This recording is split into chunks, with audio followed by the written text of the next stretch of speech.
Welcome दोस्तों हमारे YouTube channel पर। आज का टॉपिक है ट्रेंड्स, यानी ट्रेंड से रिलेटेड जो क्वेश्चन एग्जाम में पूछे जाते हैं उन पे हम उनको सॉल्व करेंगे। बेसिकली एग्ज़ाम में क्वेश्चन ऐसे पूछे जाते हैं कि दो ट्रेन हैं, वो एक दूसरे को क्रॉस कर रही है, तो उन्हें क्रॉस करने में कितना समय लग जाएगा। या फिर एक ट्रेन है जो प्लेटफॉर्म को क्रॉस कर रही है, तो प्लेटफॉर्म को क्रॉस करने में कितना समय लग जाएगा। इस टाइप के क्वेश्चन पूछे जाते हैं। अब आपको इन क्वेश्चनों में कुछ प्रॉब्लम आ सकती है कि सापेक्ष वेग कैसे निकाला जाता है। तो आज मैं आपको एक ऐसी टेक्निक बता रहा हूँ जिससे आपको सापेक्ष वेग निकालने की आवश्यकता नहीं होगी। अगर आप सापेक्ष वेग नहीं जानते तो दो ट्रेन अगर एक डायरेक्शन में जा रही है या विपरीत डायरेक्शन में जा रही है तो एक दूसरे के सापेक्ष उनका कितना वेग होगा उसे कंसिडर किया जाता है। लेकिन आपको जो टॉपिक बता रहा हूँ, जो टेक्निक बता रहा हूँ, उसके अकॉर्डिंग आपको सापेक्ष वेग भी नहीं निकालने की आवश्यकता। तो स्टार्ट करते हैं बेसिक कॉन्सेप्ट से। इसमें आपको समय पूछा जाता है, तो मैं यहाँ पे आपको एक समय का फॉर्मूला बता रहा हूँ, यानी टाइम का। तो t बराबर a plus B upon X plus minus Y. यहाँ a की वैल्यू पहली पहली जो ट्रेन है उसकी लंबाई होगी, ठीक है।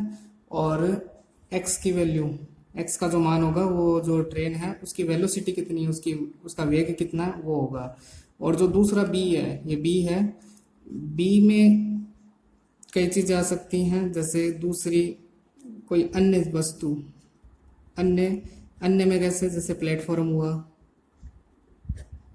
व्यक्ति हुआ, कोई दूसरी ट्रेन हो सकती है, गुफा हो सकती है, या ब्रिज हो सकता है।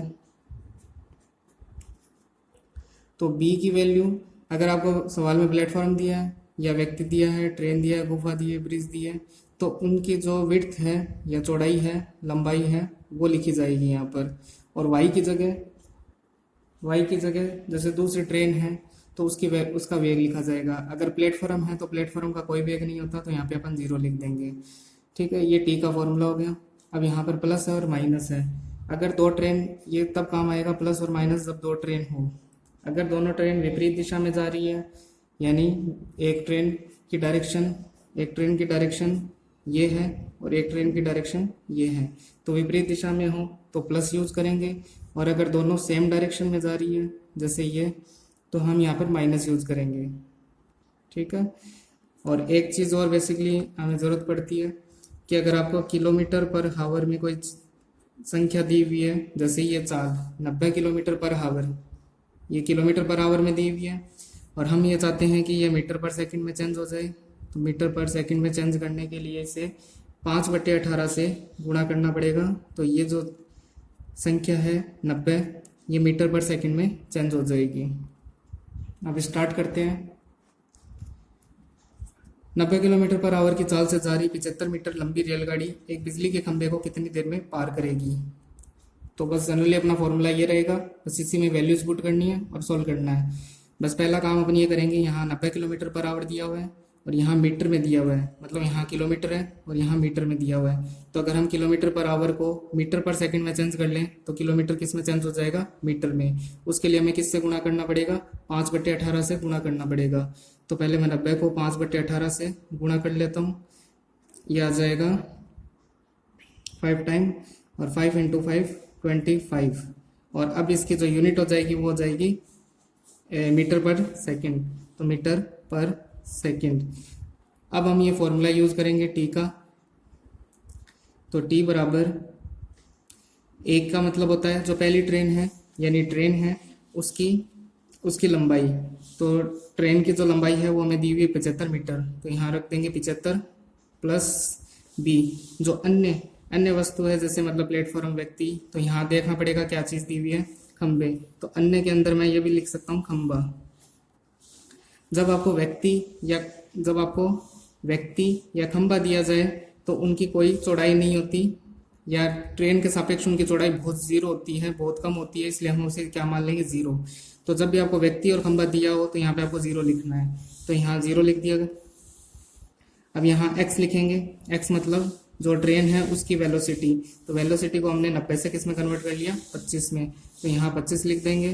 अब प्लस माइनस तब काम आएगा जब यहाँ दूसरी ट्रेन होती, तो दूसरी ट्रेन है नहीं, और y की जगह अपन क्या लिखेंगे, क्योंकि खंबा है, खंबा चल नहीं सकता, खंबा रुका हुआ है, इसलिए y की वैल्यू 0 हो जाएगी। यहाँ पर जो दूसरी वस्तु होती है उसका वेग लिखा जाता है, तो दूसरी वस्तु खंबा है और खंबा स्थिर है, रुका हुआ है, एक ही जगह है, इसलिए उसकी वेलोसिटी 0 होगी या उसका वेग 0 होगा, तो यहाँ पे अपन 0 लिख देंगे। अब चाहे यहाँ प्लस लगाओ चाहे माइनस लगाओ, 25 में 0 का कोई इफेक्ट नहीं पड़ेगा, और ये आ जाएगा 75/25, ये इसको कट कर देगा 3 सेकेंड। नेक्स्ट क्वेश्चन पे चलते हैं। 450 मीटर लंबी रेलगाड़ी 72 किलोमीटर पर आवर की चाल से 250 मीटर लंबी गुफा को कितनी देर में पार कर लेगी। अब दो वैल्यूज तो अपन को मीटर में दी हुई है और एक वैल्यू हमें किलोमीटर पर आवर में दी हुई है, तो वही पिछली सवाल में जो काम किया वही काम वापस करेंगे। तो 72 को अपन 5/18 से मल्टीप्लाई कर लेंगे, ये इसको कट करेगा 4 टाइम, और ये आ गया 20 मीटर पर सेकेंड, 20 मीटर पर सेकेंड। अब हमारा फॉर्मूला T बराबर A plus B upon X plus minus Y,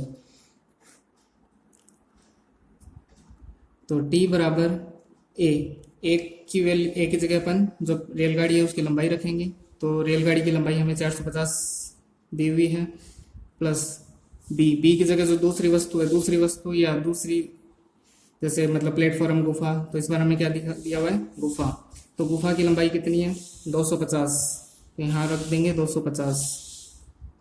पिछले सवाल में हमें खंबा दिया गया था, तो खंबा की चौड़ाई है जो वो तो 0 होती है, लेकिन यहाँ गुफा दी हुई है इस सवाल में, और गुफा की चौड़ाई कितनी दी हुई है या लंबाई कितनी दी हुई है 250, तो यहाँ 250 रख दिया। अब x रेलगाड़ी की जो वेलोसिटी है 20, तो यहाँ 20 रख देंगे, और y, तो y यानी गुफा का वेग, गुफा रुकी हुई होती है, गुफा का वेग 0, यहाँ 0 रख देंगे, तो प्लस माइनस 0। अब इनको ऐड कर देंगे,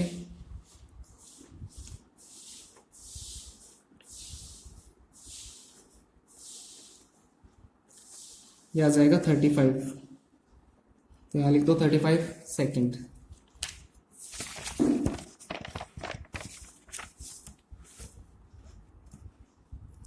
next question, 62 kilometre per hour की चाल से जा रही 120 मीटर लंबी रेलगाड़ी उसी दिशा में 8 किलोमीटर पर आवर की चाल से भाग रहे व्यक्ति को कितनी देर में पार कर लेगी। इस बार एक तो रेलगाड़ी दी हुई है और अन्य में व्यक्ति दिया हुआ है, लेकिन इस बार व्यक्ति रुका हुआ नहीं है, व्यक्ति खुद भी भाग रहा है 8 किलोमीटर पर आवर की स्पीड से, ठीक है।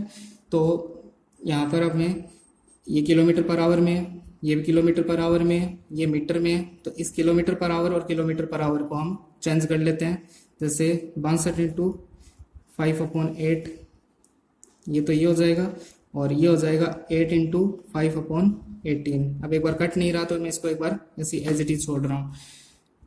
अब हमारा जो फॉर्मूला है उसमें वैल्यूज पुट कर देंगे। स्टार्टिंग होता है ए की जगह अपन रखते हैं रेलगाड़ी की लंबाई 120, फिर प्लस बी की जगह हम रखते हैं जो भी अन्य व्यक्ति दिया हुआ है, व्यक्ति की कोई चौड़ाई नहीं होती, या रेलगाड़ी के सापेक्ष व्यक्ति की चौड़ाई 0 ही रखी जाती है, तो यहाँ पे आपको 0 लिखना है, और अपॉन रेलगाड़ी का वेग, तो रेलगाड़ी का जो वेग है वो है 62 × 5/18, फिर यहाँ पर व्यक्ति का वेग, अब बीच में प्लस माइनस, जब दोनों गतिशील हो तो प्लस माइनस काम आता है, तो अब यहाँ प्लस माइनस में अगर दोनों, उस टाइम बताया था मैंने आपको स्टार्टिंग में, प्लस का मतलब यहाँ प्लस का मतलब है विपरीत दिशा में, और माइनस का मतलब है समान दिशा में। तो अब हमें देखना पड़ेगा कि दोनों विपरीत दिशा में हैं या समान दिशा में हैं, तो यहाँ पर उसी दिशा में यानी समान दिशा में भाग रहा है, तो समान दिशा के लिए क्या करते हैं, समान दिशा के लिए हम माइनस यूज करते हैं, तो यहाँ पर माइनस लगा देंगे। अब ये हो जाएगा 120/18, 5/18 और 5/18 दोनों में से कॉमन ले लो, तो यहाँ लिख दो 5/18, यहाँ रह जाएगा 62 माइनस 5/18 निकल चुका है तो यहाँ पे रह जाएगा 8। अब इसको थोड़ा और सोल्व कर लो, 120/5, ये 18 ऊपर आ जाएगा और 62 में से 8 गए 54, ये 3 बार कट कर देगा और ये इसको 40 बार और फिर इसको कट करके 8 सेकेंड। तो अगर दो गतिशील चीज़ दी हुई हो तब ये हमारे बीच में प्लस माइनस काम आता है, और अदरवाइज एक अगर दूसरी चीज़ स्थिर है जैसे खंबा तो यहाँ पे 0 होगा, तो चाहे प्लस लिखो चाहे माइनस लिखो, 25 में 0 का कोई इफेक्ट नहीं होना, 25 का 25 ही आना है वापिस। नेक्स्ट सवाल, 126 मीटर और 114 मीटर लंबी दो रेलगाड़ियां विपरीत दिशा में, इस बार दोनों ही रेलगाड़ियां हैं और दोनों ही गतिशील है। पहली रेलगाड़ी की स्पीड आपको 30 दी हुई है, दूसरी की 42 दी हुई है, दोनों को हम मीटर पर सेकंड में कन्वर्ट कर लेंगे।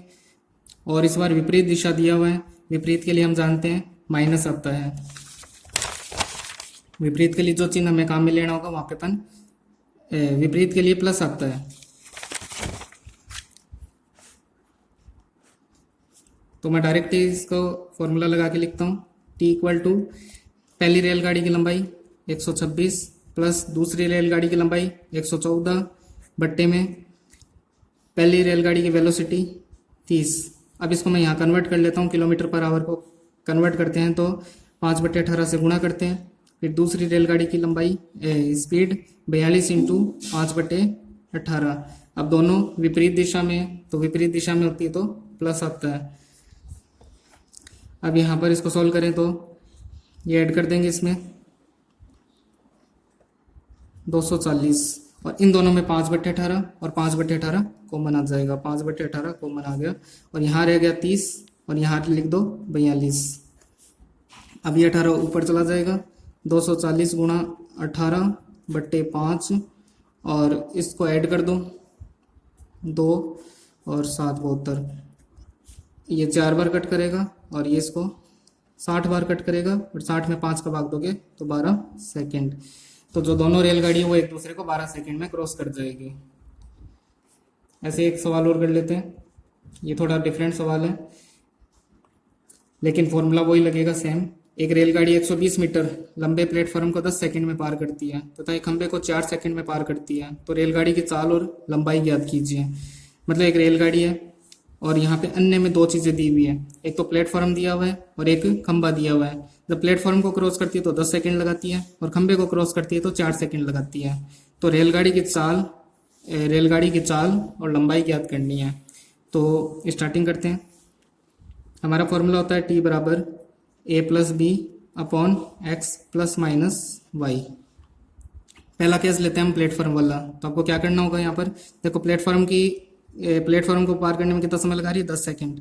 तो समय की जगह आप क्या रख दो, 10, यहाँ पे लिख दो 10 बराबर ए में क्या करते हैं, पहली रेलगाड़ी 120 रेलगाड़ी की लंबाई तो 120 यहाँ रख दिया, प्लस दूसरी वस्तु यानी प्लेटफॉर्म की लंबाई हमें दी हुई नहीं है तो यहाँ हम मान लेंगे B अपॉन X यानी रेलगाड़ी की वेलोसिटी।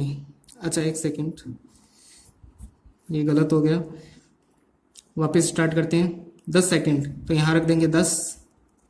120 मीटर लंबे प्लेटफॉर्म यानी प्लेटफॉर्म की जो लेंथ है वो दी हुई है और रेलगाड़ी की जो लंबाई है वो तो हमसे पूछी गई है। तो रेलगाड़ी की जो लंबाई ए है उसको हम ए ही रखेंगे क्योंकि हमें दी हुई नहीं है, और बी की जगह आप क्या लिखोगे 120, तो यहाँ पे लिख दो 120 अपॉन एक्स। रेलगाड़ी की वेलोसिटी भी हमें पूछी है, चाल भी पूछी है, तो हम चाल को एक बार एक्स लिखेंगे यहाँ पर, और प्लस माइनस करके वाई यानी प्लेटफॉर्म की वेलोसिटी। प्लेटफॉर्म रुका हुआ रहता है यानी उसकी वेलोसिटी क्या मानते हैं, 0 मानते हैं अपन। तो यहाँ पे मैं इसको थोड़ा सोल्व कर लूँ तो ये आ जाएगा, यहाँ x में 0 जोड़ोगे तो x ही आएगा, फिर x का पक्षांतरण कर दो तो यहाँ पे हो जाएगा 10x बराबर A+120। एक बार इसको यहीं छोड़ दो। फिर सेकंड, इस बार एक खंबे को पार कर रही है 4 सेकंड में, तो खंबे की वेलोसिटी कितनी है, खंबे को कितने समय में पार कर रही है, 4 सेकंड में, तो इस 4 को t की जगह लिख दो तो 4। ए की जगह क्या लिखोगे, ए हमें दिया हुआ नहीं है और प्लस बी की जगह आप क्या लिखोगे, इस बार देखो खंबा है, खंबे और व्यक्ति की कोई चौड़ाई नहीं होती तो यहाँ पर आप 0 लिखोगे, और एक्स यहाँ पे रेलगाड़ी की वेलोसिटी जो कि नहीं दी हुई, फिर प्लस माइनस वाई, खंबे की वेलोसिटी, खंबा रुका हुआ रहता है तो यहाँ पे आप जीरो लिखोगे, तो ए में जीरो जुड़ेगा तो ऊपर ए रह जाएगा और नीचे एक्स में जीरो जुड़ेगा तो एक्स रह जाएगा। तो अब ये एक्स इस 4 से गुणा होगा तो 4x बराबर ए। अब यहाँ से मुझे ये समझ में आता है कि ए की जगह मैं 4x रख सकता हूँ, तो यहाँ ए की जगह मैं 4x रख देता हूँ, ए की जगह मैं 4x रख देता हूँ प्लस 120, ये 10x है और इधर 4x है तो ये 4x उधर जाके इसमें से माइनस हो जाएगा तो 6x बराबर 120। इस 6 का पक्षांतरण करोगे तो ये आ जाएगा x बराबर 120/6, तो ये इसको कट कर देगा 20 बार, तो यानी मुझे x बराबर क्या मिल गया 20। और x क्या होता है अपने सवाल में, x होता है रेलगाड़ी की वेलोसिटी। अब मुझे x तो मिल ही गया है 20, तो अब 20 को यहाँ रखूंगा तो 20 गुणा 4, 20 गुणा 4 80, तो 80 बराबर a। और a क्या होता है हमारे सवाल में, रेलगाड़ी की लंबाई। ये तो रेलगाड़ी की लंबाई आ गई और ये रेलगाड़ी की चाल आ गई, ये दोनों आंसर हो गए। तो बस एक सिंपल सा फॉर्मूला था, आप बस इस फॉर्मूले को याद रखो और रेल से जुड़े हुए जितने भी सवाल हैं मैक्सिमम सभी सवाल इस फॉर्मूले से हो जाते हैं। अगर वीडियो अच्छा लगे तो लाइक शेयर और सब्सक्राइब करना। Thank you.